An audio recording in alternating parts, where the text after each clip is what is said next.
Hey guys, today's video is about UPSC curriculum of environment science, which includes ecology. Its chapters are ecosystem, food webs, abiotic factors. Next one is biodiversity. It has chapters hotspots, conservation in situ, ex situ, endangered species conservation, climate change.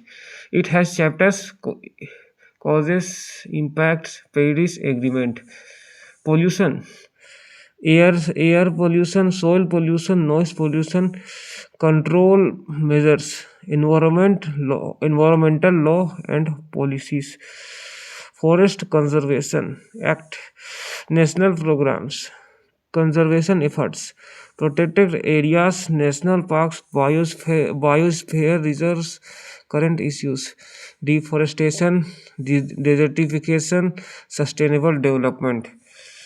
Have a look, guys, how UPSC curriculum looks.